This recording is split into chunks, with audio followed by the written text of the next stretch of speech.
50.000. Ya kan, nomor 6. Untuk ilustrasi yang nomor 6, beban gaji pegawai penjualan itu setriwulan dianggarkan 50.000. Kemudian ada beban promosi 20.000, ilustrasi nomor 5. Kemudian yang terakhir ada beban penjualan lainnya, itu nomor 10 ya. Jadi kok di total sebanyak 198.300.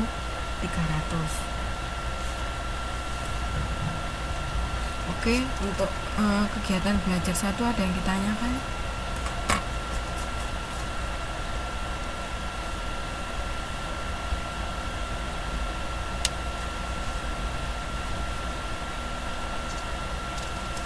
Kalau tidak ada, saya lanjutkan ke kegiatan belajar 2. Oke.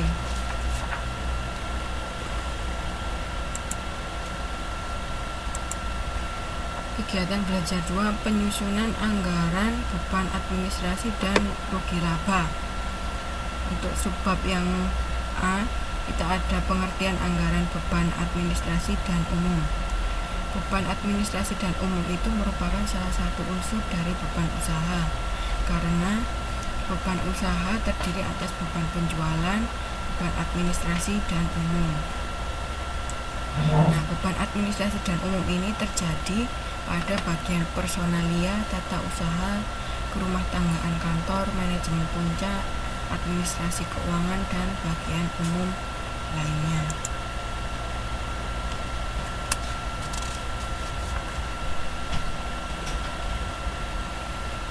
Untuk beban administrasi umum itu ada beberapa beban yang termasuk beban administrasi dan umum, bisa dilihat di halaman 4.28, nomor 1 sampai nomor 10. Contohnya, beban gaji manajemen puncak, beban gaji pegawai kantor, beban pemeliharaan kantor, beban sewa kantor, beban telepon, listrik, air, keperluan kantor, beban pernik kantor, beban depresiasi bangunan dan alat kantor serta kendaraan kantor, beban penarikan dan seleksi pegawai kantor, beban pendidikan dan pengembangan pegawai kantor, serta yang terakhir beban administrasi dan umum lainnya. Nah, untuk kegunaan anggaran beban administrasi dan umum itu ada 7 ya.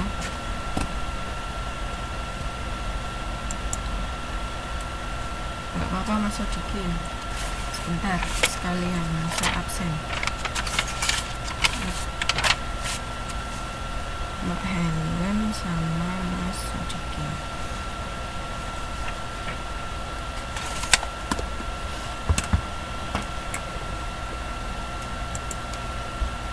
Untuk kegunaan anggaran beban administrasi dan umum bisa dilihat di halaman 4.29, yaitu beban gaji manajemen puncak kantor. Beban gaji manajemen puncak itu terjadi karena fungsi manajemen puncak untuk melakukan kegiatan perencanaan dan pengawasan perusahaan secara menyeluruh. Sedangkan untuk beban gaji pegawai kantor itu fungsinya untuk mengurus administrasi pegawai, surat menyurat, dan administrasi keuangan. Sedang beban pemeliharaan kantor itu gunaannya agar terdapat kenyamanan dan kelancaran pekerjaan kantor. Untuk beban pemeliharaan kantor dan beban depresiasi kantor itu kegunaannya agar pekerjaan kantor dapat dikerjakan pada tempat yang selayaknya. Beban telepon, listrik, air, dan pernik keperluan kantor itu agar dapat mendukung kelancaran pekerjaan kantor. Sedangkan beban penarikan dan seleksi pegawai kantor itu agar dapat mendapatkan pegawai yang diperlukan, yang berkualitas, handal, dan dapat memajukan perusahaan. Yang terakhir, beban pendidikan dan pengembangan pegawai kantor itu dilakukan agar kemampuan pegawai berkembang sesuai dengan perkembangan perusahaan dan zaman. Lanjut ke C, faktor yang mempengaruhi penyusunan anggaran beban administrasi dan umum. Di sini yang dinamakan depresiasi itu adalah berkurangnya nilai harta tetap. Ada 3 faktor yang mempengaruhi beban depresiasi, yaitu harga pokok, nilai sisa, dan masa manfaat. Harga pokok itu adalah nilai uang yang dikorbankan untuk memperoleh harta. Sedangkan nilai sisa itu adalah aktiva tetap yang bila habis masa manfaatnya tidak dapat dioperasikan lagi dan masih mempunyai nilai jual, atau disebut juga nilai residu. Sedangkan masa manfaat itu adalah taksiran umur kegunaan aktiva tetap.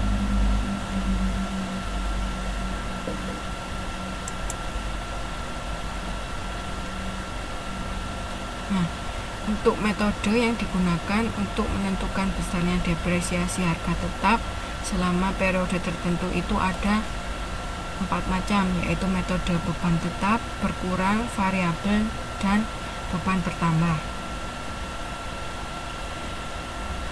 Untuk metode beban tetap itu cocok digunakan untuk aktiva yang tetap berwujud, di mana ciri-cirinya itu adalah kegunaan ekonomis aktiva menurun proporsional tiap periode. Yang kedua, reparasi dan pemeliharaan tiap periode jumlahnya relatif tetap. Kemudian kegunaan ekonomis berkurang karena lewat waktu. Yang terakhir, kapasitas aktiva tetap tiap periode itu relatif tetap. Contohnya, nih, misalkan ya, harga pokok bangunan itu 10.000, nilai residunya itu 1.000 dengan masa manfaat 4 tahun. Yang ditanyakan di sini adalah beban depresiasi selama masa manfaat, di mana bisa digunakan metode garis lurus dan metode jam kerja.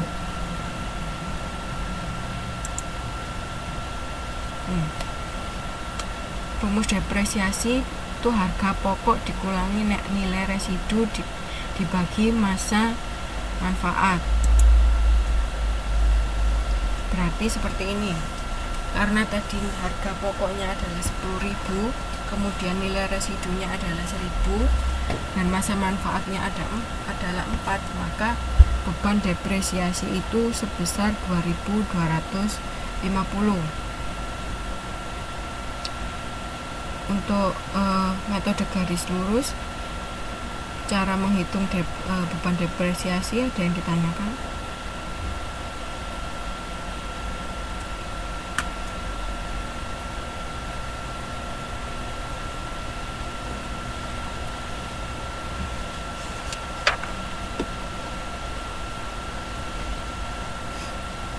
Untuk depresiasi ada yang ditanyakan. Halaman 4.31.